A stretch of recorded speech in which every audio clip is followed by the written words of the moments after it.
to Aiden, Christian, Ben, D-Rock and JD for subscribing to the channel. If you're already featured in these clips, make sure you subscribe down below. Hello everyone and welcome back guys to a brand new video where today we're here back with round 12 of season 2 of the F1 22 My Team covering mode. Yesterday we were here back once more for the French Grand Prix. Of course, if you missed out on the previous weekend's worth of action from Austria that went live a few days ago, would definitely recommend going back and checking out. Certainly one of the highlights so far of what has been a very up and down season on F1 22. But this weekend though, we return to La Castellet. This is actually the first video I'm doing on the all-new 1.08 patch for this championship. You know, it came out last week, but I've been trying to get ahead on videos, hence why you're only getting to see this now. But fingers crossed, you know, the new patch hopefully has tweaked out a few things on F1 22, balanced a few things up as well. So fingers crossed, you know, it can work out rather nicely for us as well. But having a look though at all the upgrades and current progress going on with the car, we have still got a few more upgrades in the works. There are major powertrain and aerodynamic upgrades. You can see we are losing a bit of performance to a lot of the midfielders at this stage of the year. We definitely need a couple of ultimate upgrades getting on the car over the next few weekends. There are 600 R&D points at the moment. I think this weekend we should be able to get another upgrade on with a bit of luck there. I'm sort of looking at the intercooler there. That might be a good upgrade to try and get done ready for after the summer break. But yeah, championship-wise though, at the moment, we're still nestled P10 overall in the drivers' table there. A long, long way now ahead of Esteban Ocon, P11. 20 points ahead of Ocon and 20 points as well ahead of Aston Martin in the Constructors' Championship. So we're just solidifying ourselves in P6 as we cross over the halfway stage of this Season 2 campaign. But yeah, this weekend though, like I said, back in La Castellet once more. The French Grand Prix, I think the best thing to do is just jump into it then. Often have gone well around this circuit in the past. Hopefully that will continue today. Well, jumping back in then to the French Grand Prix, I'll let you guys into a little bit of a secret, just due to the weird way I've had to try and get ahead on videos over the last week or so. The Haas Road to Glory French GP that went live, what, the better part of a week ago, I actually recorded yesterday, so we're pretty well versed with La Castellet at the moment on F1 22. I'm going to do 2 back-to-back 50% races here 2 nights in a row, and I think the same thing is probably going to happen at the Hungaro Ring as well. So, you know, like to change it up a bit, like to do things a bit differently here on the channel. But yeah, we'll wait and see what we can achieve around the track today there, as now we've got the car up in towards the purple score. Around in the final couple of turns we go. And this should be, like I said, yeah, nice easy purple score then to start the weekend. 2 seconds clear as well. But I'm more interested to see how we get on with the AI straight line speed when we get into the race. Right, next up then, tyre wear program. We smashed the fuel saving one. Fingers crossed we can do the same here. But we'll have to wait and see what the top end speed is like, and also just be really, really smooth through the corners. At the final corner then, up towards the start-finish line, that is going to be a purple score. So far, so good in free practice here. We've just got the race sim run to go. And the fact we've been able to complete all the other practice programs with at least a second on the board should hopefully mean this one as well is going to be nice and easy here. But you never know, sometimes the race sim can spring a little bit of a surprise. But, I mean, half a second up by the time we get out into the Mistral Straight, that should be pretty telling. As we head through the final corner then of free practice, slowly trying to work out the limits of the car, but 2.5 seconds up on these practice programs, it's annoying. They don't even feel like they're worth doing because they're so easy, but of course you absolutely have to because you need the R&D still. Let's get into qualifying then here from La Castellet. Maybe, just maybe, Q2 is on the table.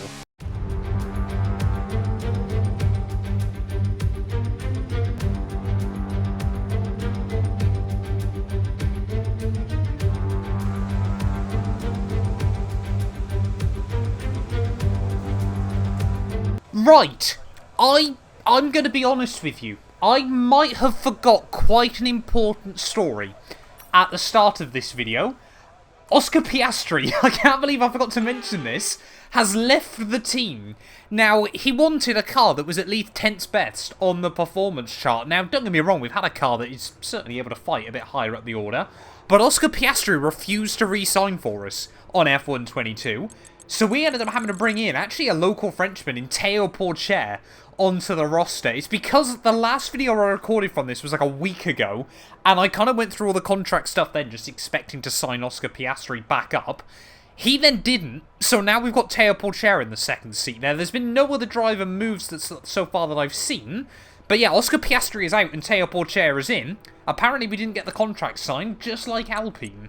Well, I can't believe I completely forgot to mention that at the start of the video. I knew I was forgetting something when I jumped back in to the My Team career mode. But yeah, I completely forgot that's what it was. So technically, this weekend actually is a home race for our teammate Teo Porchera there, but we're certainly giving a lot of the F2 drivers a chance in Formula 1. It's a shame none of them have really delivered, but, you know, maybe Teo Porchera now, second half of this season, can try to provide some goods for the team, as, yeah, my main aim this weekend is to see if we can make it into Q2, but we will wait and see there as well, almost doing it so brand new, as we pretty much maximise the run out onto the Mistral straight first time out. Rounding through the final corner though. First lap hasn't been bad, but hasn't been perfect either. As we head up towards the start-finish line, it is going to be a 1:31. Yes, you just fastest lap. Good job. We might need a bit of a rebalance on the AI with the new patch. I might have forgot about that, but we'll wait and see. Well, I mean, other cars did go faster then in Q1, but only half a second away for ourselves. How far off was Teo Porchera out of interest? He was only 1.1 away there, so I don't actually think... I mean, first weekend for Teo Porchera, an incredibly close qualifying session in Q1. I mean, he's only 1.1 seconds off. I think we might need to up the AI slightly, but I don't think we're actually that far away anyway. This track does suit the car as well. Maybe we have just got real pace here. I mean, we have got to remember, we did have some fantastic pace in Austria last weekend as well. So I think at the moment we're just going through a bit of a weird transition stage on F1 22, but I mean, yeah, if we can make it back into Q3 for the first time since Monaco, I would be incredibly happy. 31.2 was our benchmark from Q1. Let's see how much quicker than that we can try and go. Unless, of course, it was a worldie of a lap, and I just never really realised. I mean, we are really concentrating here, because I do certainly feel like we've got good pace in the car as we ran through the final couple of turns then of my first Q2 run. I mean, we made it through Q1 only on the one set of tyres. Trying to make sure we avoid the wheel spin out of the final corner up towards the start-finish line then. That is going to be a 31 flat. We go P4 between Hamilton and Sainz.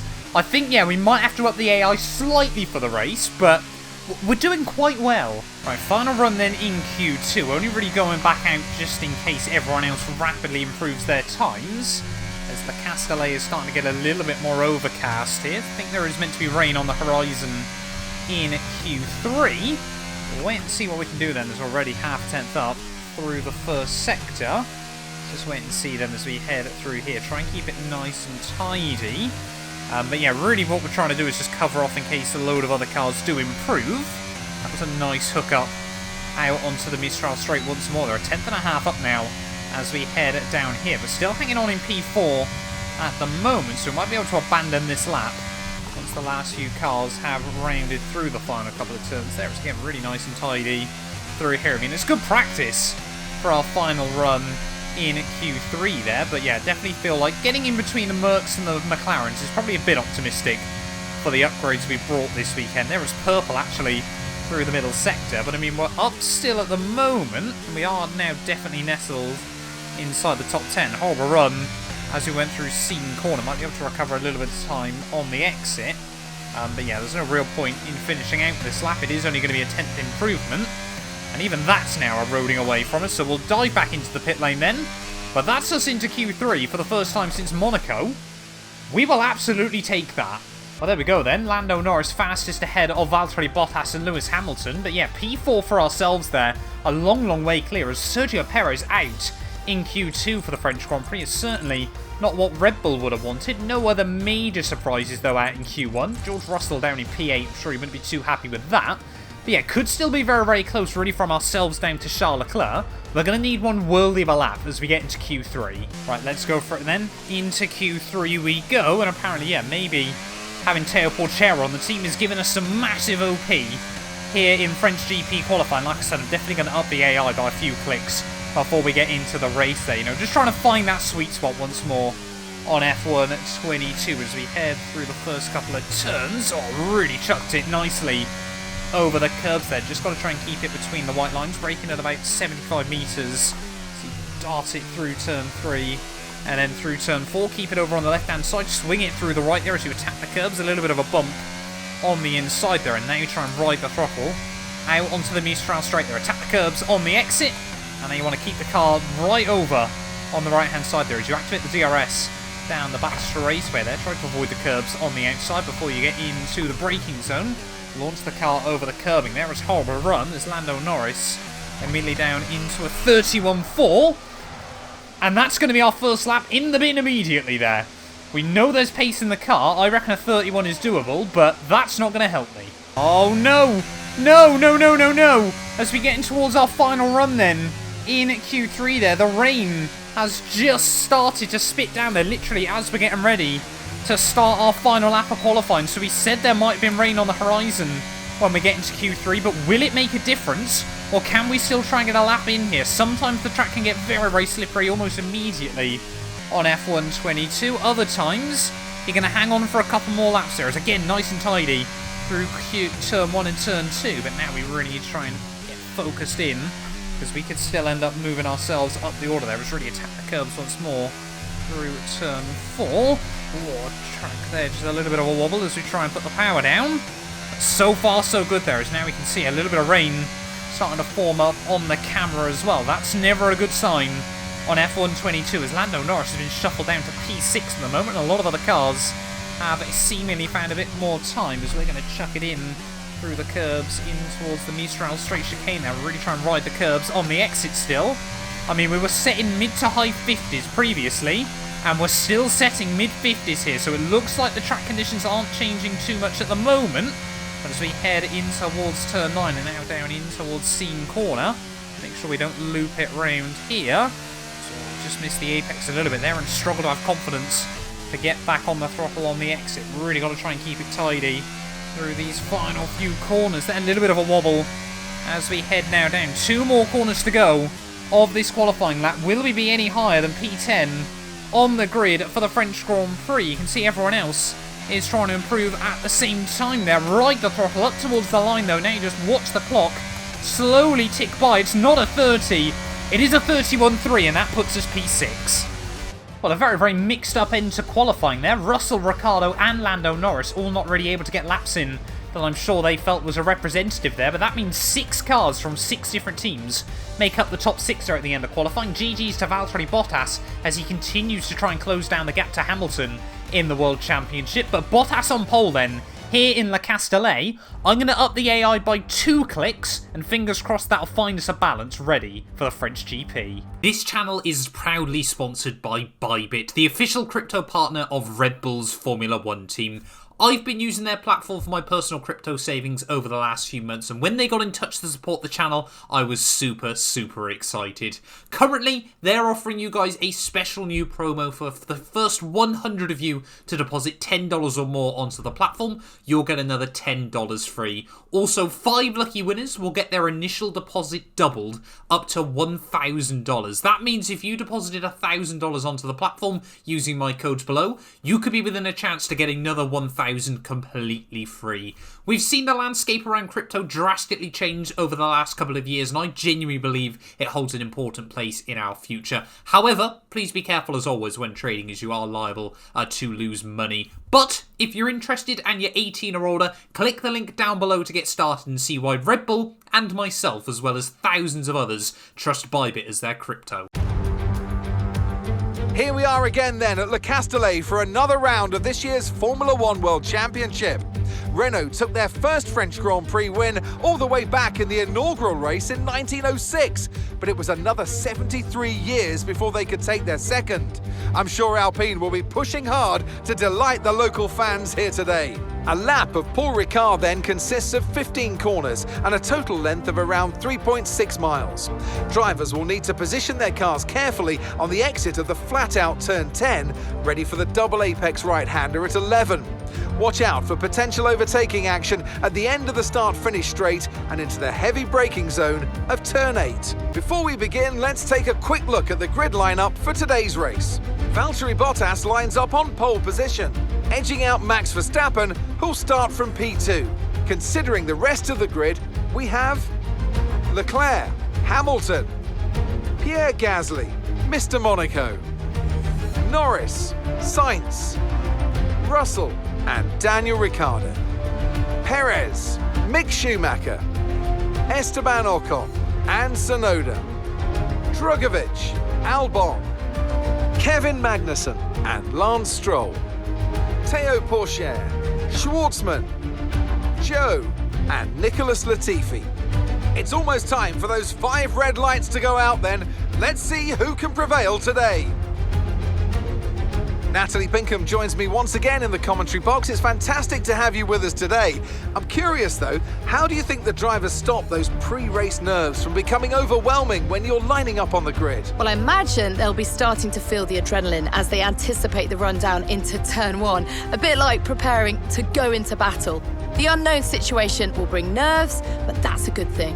It'll keep them focused on the moment and on their surroundings as we build towards the start of the Grand Prix.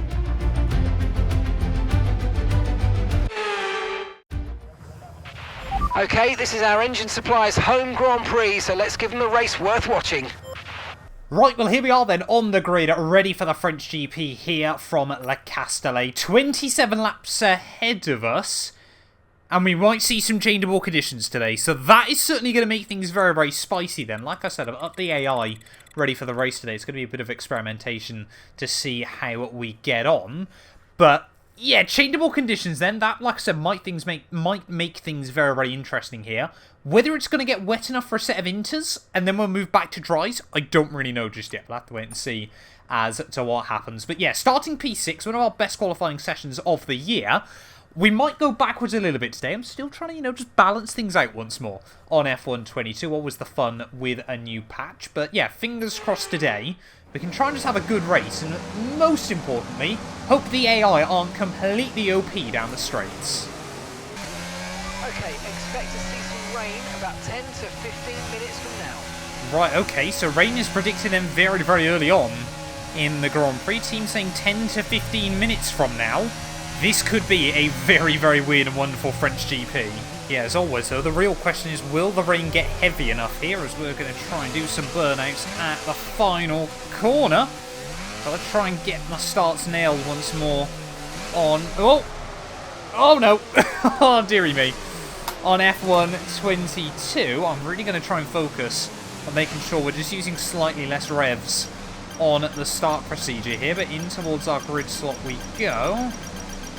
There we go, green, I'll take it. Let's try and get a good launch as the lights go Right, out. we really don't need a lot of throttle here off the start as the last of the cars lines up on the grid. Théo Pourchaire, new teammate down in P19. On about 11,000 RPM. And there we go, lights out, and away we go. And I think because of my throttle sensitivity, it's just really, really difficult to try and time there, as we don't actually get a bed start. So we head down towards one. Max Verstappen takes the lead there as Charles Leclerc, Bottas and Hamilton 3 wide. Will find an open door around the outside of Pierre Gasly there as we make a tiny bit of contact with Bottas, who for some reason opted to start on the hard tyres. They're both McLaren starting this Grand Prix on a set of hards there, as Bottas really trying to get his elbows out with Charles Leclerc, but we're going to do the same thing there and straight past the McLaren, the fastest car currently on F1 22 there, and we've now moved past him and up into P4 then off the start of the French Grand Prix here in Le Castellet. That was a very, very good start from ourselves when all is said and done there, as 6, maybe even 7 cars from 7 teams inside the top 7 here. F1 parity is at unseen levels at the moment as we head our way through the top of the hill there.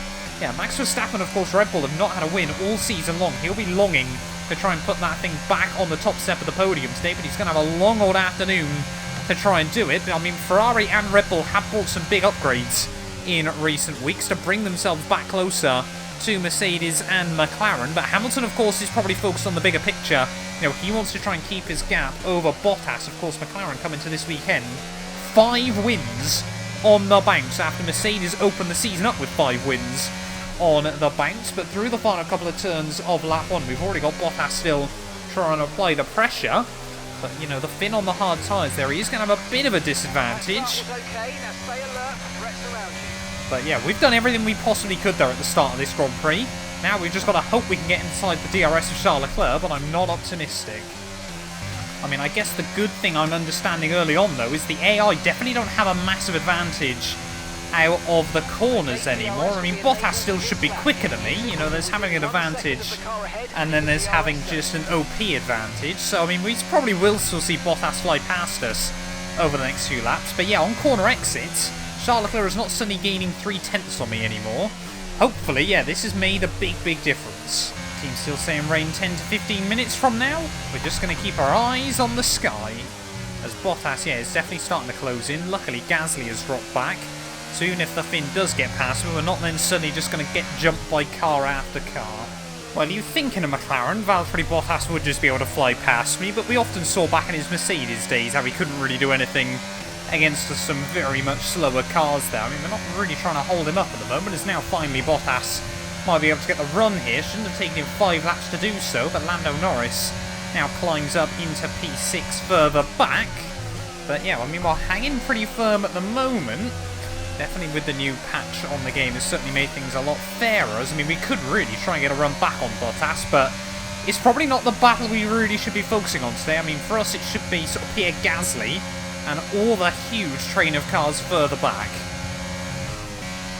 Well, Lando Norris and George Russell then have both worked their way around Pierre Gasly, but I mean, we're not losing time to Bottas here. This is the weird thing with the French Grand Prix. It always was the case on previous F1 games. The DRS is just ridiculously powerful around this circuit, especially behind a car that's on slightly harder tyres. I mean, we're definitely slower than Bottas, but you just gain so much around this track, and of course it's at opposite ends of the lap as well, that you can't really ever, unless you make a mistake or just stop trying, you never really fall a second away there. And of course then you just gain, because both DRS zones are quite long, you just get a free sort of 4/10 on the table again. It's weird, but we're absolutely going to utilise it to the best of our ability. Oh, here we go. Team just warning us about tyre grip, as now the rain has arrived here in Le Castellet. So again, the big question is, will it get wet enough to move on to a set of intermediates, or is it even worth trying to double stint a set of softs towards the end of the Grand Prix here? I mean, you'll just get so much extra grip from them if it doesn't get damp enough that it could genuinely make up the deficit from a pit stop. I know the pit lane around here is incredibly long, but you never really know in these tough changeable conditions. Let's wait and see. Pace isn't falling off just yet, but we are going to use a little bit more battery now to try and stay close to Bottas. I'm kind of hoping it gets to intermediate conditions, but yeah, it is a little bit touch and go at the moment. The rain's definitely getting heavier, but of course, how long is it going to be here for? Oh, Bottas really struggling though as we head out onto Mistral Straight there. I mean, I would not want to be on a set of hard tyres at this stage of the afternoon, and now we can see the Flying Finn is a little bit vulnerable here, as we're going to try and bait a move to the inside there, try and stick to the dry line. And look at that, Bottas, just no braking potential on the damper surface there, and right around the outside of the McLaren we go. And I mean, the rain is always the great equaliser, and now we're back ahead of Bottas in this Grand Prix, but I'm worried, to be honest. The rain doesn't seem to be getting any heavier here. Dries definitely seem like the fastest tyre at the moment. Dry's still definitely, of course, a lot quicker, but yeah, I reckon we might not see a transfer. But I'm sure by saying that, now we will. Oh no! The rear wing! I mean, it's not going to make much difference, but the rear wing now won't work. That's not ideal at this stage of the day. Mark's still saying it's not ready for intermediates then, and I completely agree with him. To be honest, the tyre wear here, actually a whole lot better than I thought it would be around the Castellet, and I'm sort of thinking, you know, maybe, just maybe, we can take these tyres to sort of the end of lap 16, then maybe we can try and gamble a set of softs through to the checkered flag there. I mean, the fronts are only at 51%. That's definitely 3-4 more laps in it, and that could really help us out later on in the afternoon, as everyone else will be on hards. And I think it's still far too early to try and suggest a win could be on the table, but I'm starting to believe, you know, this changeable conditions could really add an extra element. Well, over the last lap or so, there definitely now seems to be a lot more standing water on the circuit. What are the teams suggesting about the rain? Radar showing a clear patch on its way. There's about 10 more minutes of this rain. Okay, oh no. Seem like the best tyre for now. Team's still saying dries for now, but it is getting closer and closer. You can start to see there are a few more puddles forming on the circuit, but it's surely not worth a gamble onto Inters still. But look at that, Hamilton, Leclerc and Verstappen all still hanging out here at the moment, so no one really has got particularly bad tyre wear. Maybe softs would be the place to be. The gap to the car behind is 3, 5 seconds. As in a shock twist of events, then Valtteri Bottas on the hards is the first car to pit in this race. What on earth are McLaren trying to do? They're trying to go longer on a set of softs to the, medium, sorry, to the end. This race is getting very, very weird, and even weirder by the minute. Oh, here we go. Team are now saying intermediate, so perhaps that's why Bottas and Lando Norris have come in then last lap there. Definitely seems to have been a bit more of a mad scrap for the pit lane, but I mean, the tyres aren't falling off that badly still. What the team's saying about the weather... Well out there. Keep it up. We're looking at about 10 more minutes of rain. 10 minutes. Oh, it's so difficult to tell what to do. Why are you saying that, Mark? Why say to pit and then also say the dries are the tyres to be on? What are the front runners going to do now? I've got no idea what's the way to go here in Le Castellet. I mean, these tyres aren't bad still, but we've seen just how quickly they can fall off around tracks like Imola. Verstappen's in, Leclerc is in, Hamilton is in. I'm going to have to follow him. I can't gamble it too much here. Chuck it into the pit lane. Make sure we get the car slowed down nice and tidy. I just cannot afford to risk it at the moment, as they are going on to intermediate tyres there. That's alright. We're just not going to try and rock the boat too much at this stage of the Grand Prix there, as it looks like Hamilton's actually got the jump on Charles Leclerc. But of course, yeah, everyone else then will be diving into the pits at the end of this lap. So I guess the real question is, have McLaren got the jump on everyone here? I might spring their way up the order slightly. Go. 2.5 seconds. That's not too bad. Can we put the power down? I think... Oh no, that's Oscar Piastri back into the pit lane. As here comes Valtteri Bottas then. Oh my, this Valtteri Bottas side by side with Mick Schumacher down towards turn 1 there. But McLaren definitely nailed the pit call onto that set of the Inters there just one lap earlier, as immediately you can just see Mick Schumacher is not really going to have much to defend himself with at the moment, as up the inside will go. The Haas isn't losing huge ground. It certainly is not a happy place to be there, especially as the tyre warning light had just come on for us. But now we're behind the McLaren again, but you can just see how much Bottas is struggling. So we head out onto the back straight. Are we going to be able to get a run on in there? We actually get a warning for track limits. But this time around, we're not going to be close enough, though. 12 laps to go here from the Castellet. Still getting the sense that anything can happen. This rain, then we think it's going to dry up. 10 minutes. Team's still saying 10 minutes of rain, but look how much Bottas is struggling again now. The McLaren is not settled in these conditions. Bottas really, really struggling. Can we get a run down in towards turn 9 now? Up the inside will go. It's a power move up the inside of Valtteri Bottas, and we absolutely had to make that one happen. You often say the rain is the great equaliser in Formula 1, and Bottas really, really struggling. It does make me laugh that the track has absolutely deteriorated over the last couple of laps, and Mark still reckons that the dry tyres were still the way to go. I mean, yeah, turn 9 now is definitely not flat out. We've almost just found out the hard way through there. Or turn 10 even, sorry, I should say. But yeah, gap to Hamilton and Leclerc isn't really moving around too much either, which I guess is a promising sign at this stage of the Grand Prix, as we are just all over the show at the moment. Bottas tries to have a sneak up the inside, but can't quite put the power down on the exit of the corner. So we've got yellow flags out. Don't say. I think is Max Verstappen. Max Verstappen might be pulling over to the wayside. He has dominated this Grand Prix up to now, and poor old Max Verstappen Red Bull, just as it looked like they might be starting to get their season back on track, the car is shut down on the Dutchman, and he is out from the lead here in Le Castellet. With Charles Leclerc in real life through a fault of his own. Max Verstappen certainly couldn't do anything about that one by the looks of it, and he's out, and we're now up into the podium places for the first time in this career mode. Can we hang on from Valtteri Bottas in the dying stages here, the final third of the French Grand Prix, to maybe pick up our first podium of the My Team career mode there? Horribly wide over the curbing through turn 5, but now this race just took another twist. Okay, I think the track's going to be drying out quite soon. Be careful you don't burn out your tyres. Okay, that's interesting then. Could we see a swap back to dries by the end? Mike now saying the track is meant to start clearing up. As well, look at that. Charles Leclerc and Lewis Hamilton were side by side through the first couple of corners. This allowing us to take a bit of time out of them now. Could myself and Bottas be the quickest two cars on the circuit, as we are really pushing? But now, of course, here it's just a case of... Whoa.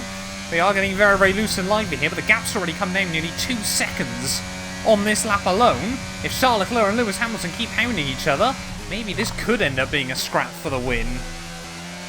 Safety car. Why have we got a safety car? The safety car is out. There's no one stopped on track. With multiple stopped vehicles on the track. Apparently there is people stopped on track. I can't see anything going on the mini-map, but that is going to bring this race even closer there. Felipe Drugovich out. And now, yeah, safety car here. That's going to bring me right up to Hamilton and Charles Leclerc. If we have got pace, now will be the time to utilise it. Well, having a look then, currently under the safety car, Hamilton still leads the way ahead of Charles Leclerc and myself. I'm really hoping we're not vulnerable off the restart here, because we have done fantastically today to be up in the podium places there. Teo Porcher up to P13 in what has got to be one of the toughest debuts of recent times there. Changeable conditions, home race as well. Teo Porcher has had the pressure of the world on his shoulders this weekend, but is not far away from the points. Okay, Hamilton into the pits then, as well as Valtteri Bottas in this Grand Prix there. They're all jumping onto dry tyres. Unfortunately, myself and Charles Leclerc have stayed out. Oh no, please, game, don't screw us now, late on in the day. We've ran such a good campaign. Where are we? We're P7! What's going on? I've got no idea what's happening now in this stage of the race. Are we now on dry tyres? I don't know. That stop wasn't great. We've lost some time there. I have literally got no idea now what the game is doing. I think, once more, the broadcast safety car has proven it's broken. I think the game's broken. We're 7th apparently, but we've got loads of cars a lap down between myself and P6. I don't know what's going on. I think the broadcast safety car, I mean, if we are still 7th, I guess it's not the end of the world, but it's certainly not where we deserve to be in this Grand Prix. Porcher's been forced to the back of the field. George Russell is apparently leading this race. Hamilton now might be a lap down, but I've got no idea what is happening. Safety car in then at the end of this lap. Robert Schwartzman's into the pit lane. As I mean, we might have quite a lonely end to this race in terms of cars we can actually battle with. I mean, there is actually... Why, Theo? Why would you brake there as we try and put the power down out of the final corner? We're definitely in P7 then of the Grand Prix, as Kevin Magnussen is definitely not in the pit lane. But now we're going to have... I mean, we're not going to even have DRS to the end, are we, of course? But I think, yeah, the broadcast safety car has broke itself again. We've now got lapped cars all in the way, and I've got no idea who we're battling with and who we aren't there, as for some reason, Porcher a lap down has just tried to dive bomb me. I mean, I think this all but confirms, yeah, broadcast safety car has got to go in this series, but can we at least get back past Kevin Magnussen before the end of this race? The gap's down to 1 second. We are pushing like crazy on this set of the soft compound tyres, and we are closing in, but there are so many lapped cars in the way, I've really no idea what the order is anymore, as Bottas, who was right behind us, has somehow ended up a lap back thanks to the safety car. F122, there are still certainly some issues that need ironing out.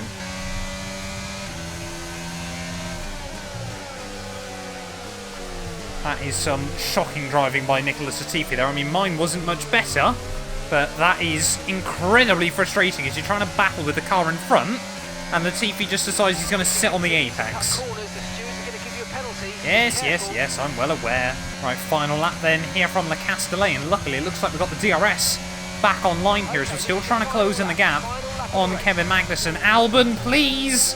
Why? What is it with Williams and trying to screw me over late on in the Grand Prix there? It's just giving Kevin Magnussen a golden opportunity to try and pull away there. I don't know why all the AI are doing this, as I think now his teammate Lance Stroll is going to try and give him the DRS down the Mistral straight here on the final lap, so I don't know why Williams and Aston Martin have suddenly teamed up on F122 there, but still trying to stay close to Kevin Magnussen as we head out onto the Mistral straight there. I'm sure Lance Stroll now is going to move out of the way and sit in front of me on this final lap. As you see, K-Mag now a second clear as we head in towards the chicane for the final time. It's going to require practically a miracle late on in the day if we want to try and get back past the Aston Martin there. Stroll does move out of the way, much better than either of the Williams did, but round in the final few corners, somehow, I genuinely have no idea how, George Russell is going to win the French Grand Prix here, despite never really being in contention for it, and a safety car glitch practically handing it to him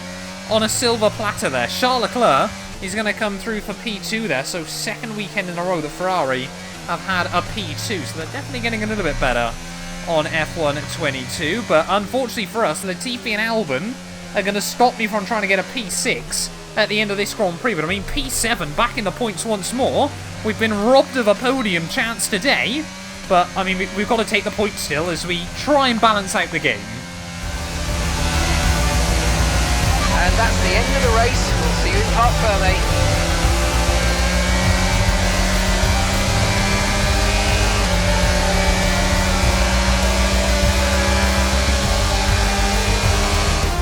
Another superb French Grand Prix comes to an end, and it's a thoroughly deserved victory.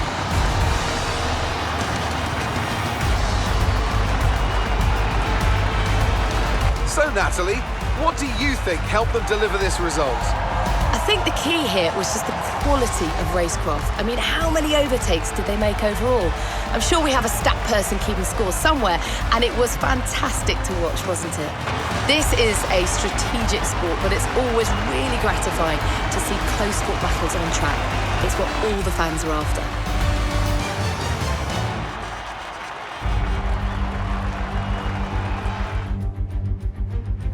And I can see the drivers starting to approach the podium for the victory celebrations. A real team victory today. Everybody played their part. Congratulations then to Mercedes, your race winners.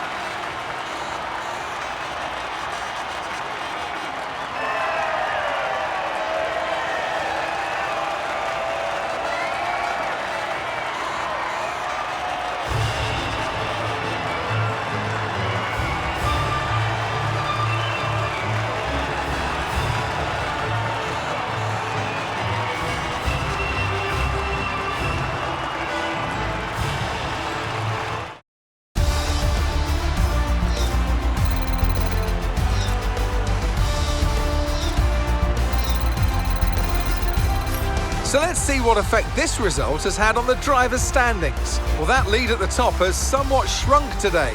Let's focus on the driver of the day. Natalie Pinkham, come on, who do you pick? Today, I think I'll give it to the Haas driver. It's time to check out the constructors' standings. Mercedes continue to extend their lead. Meanwhile, good work from Aston Martin this weekend, who pushed themselves further up the order. Well, that was certainly an exciting weekend of Formula One. Be sure to join us for more exciting Formula One action very soon.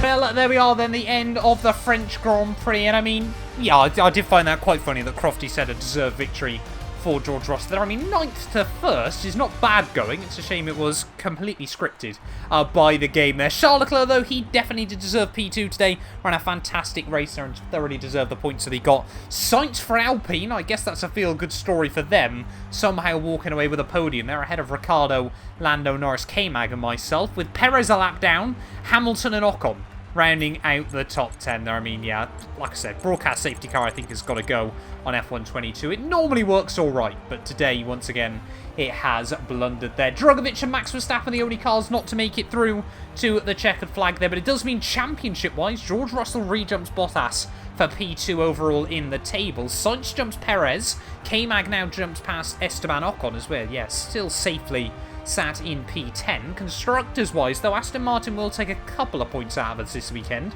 but Alpine now with twice as many points just up in front there. But thank you all so much for watching this video. If you have enjoyed it, please do make sure you leave a like, get yourself subscribed as well, and we will be back very, very soon with more F1 22 content. None of these videos would be possible without the help of our channel members, so a massive thank you to all of the names you see on your screens currently for helping support the channel. You can join them by clicking the join button down below, and yeah, thank you once again to everyone that continues all the insane support on my work.